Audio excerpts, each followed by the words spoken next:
guys, hello from Ins Reviews. We are going to talk about today is the science fiction movie Interstellar. What we are going to see in this video is what's happening in the movie and the science behind the scenes from a little understanding. Interstellar was one of the most mentally stimulating blockbusters of the 2010s. A lot of people were confused about the interstellar plot, high concept of science and the bold ending.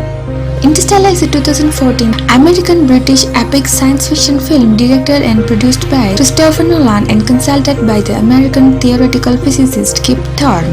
The story is happening between 2067 to 2156 as we can calculate the age of Cooper, the protagonist of the film, and the book The Science of Interstellar written by Kip Thorne as an explanation of the film.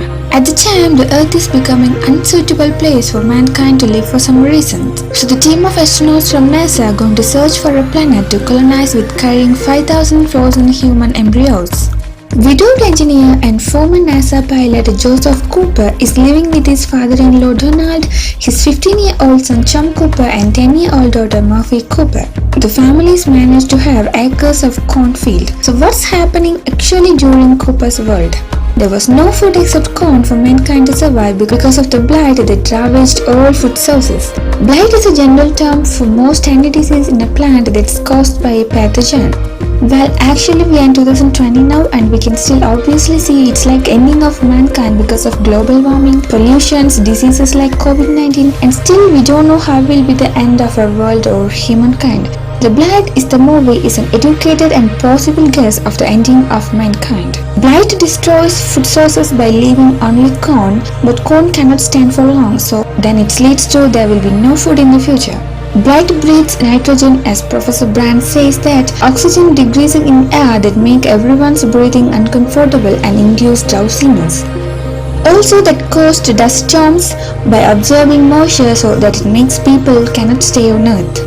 According to Professor Brand, Cooper's world will be end in Murphy's generation.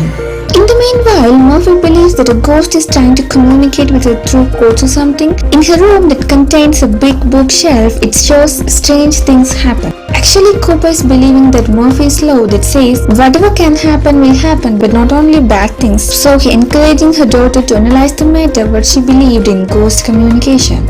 A kind of anomaly or unknown signal that pulling all the tractors from the cornfield towards the Cooper's house, and they can see that some books fell from the shelf. Actually, Murph believed that there are some hidden signals, so she's counting the spaces between the fallen books. They don't know the actual reason behind the anomalies, but we can encounter that from the climax of the film, so I guess I just leave it for now.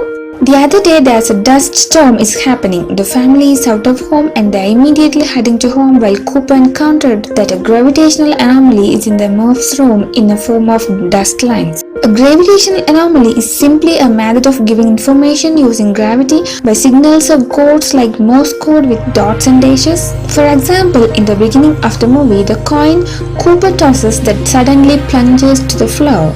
From the anomaly, Cooper found out that it's a binary code. Without having clear information, just with the coordinates that lead to an unknown place, they are going to search for it with excitement to know if there are any new strange happenings. Both of them follow the coordinates to a secret NASA facility headed by Professor John Brand, Cooper's former supervisor. In NASA, they are searching for another planet to survive. They chose not to stay on Earth but to shift the people into another habitable planet. 48 years back, they were identified a gravitational anomaly showed a wormhole near Saturn, opening a path to a distant galaxy with 12 potentially habitable worlds located near a black hole named Gargantua. So here let's talk about a bit science. So what's a wormhole and a black hole?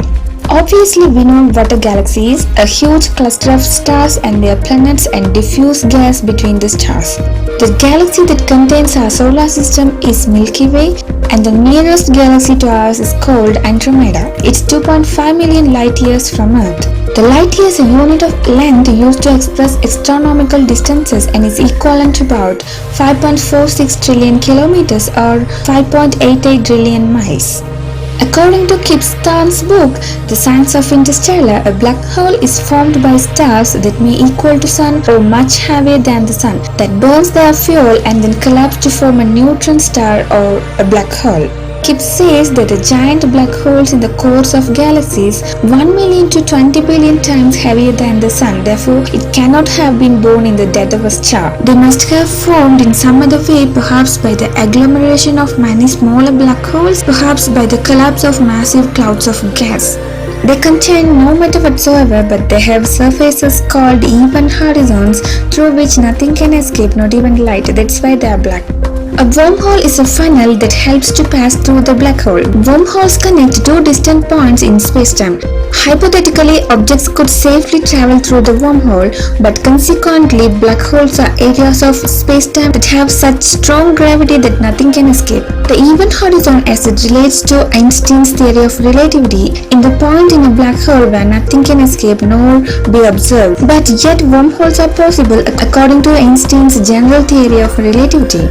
In the movie, the wormhole that appeared is an idea of being a science fiction that it allows people to travel long distances through time-space. Who knows what happens when we enter into event horizon actually? Anyway, there's no wormhole without a black hole. But if a wormhole that located near Saturn, it would completely destroy the stability of our solar system. And also a wormhole that's not something naturally occurring phenomenon. It would require to create huge amounts of gravitational energy, something we don't know yet how to do, and even the Cooper's world. So here's the question, who created it and for what? The team believed that unknown advanced civilizations who helped to humanity escape the solar system.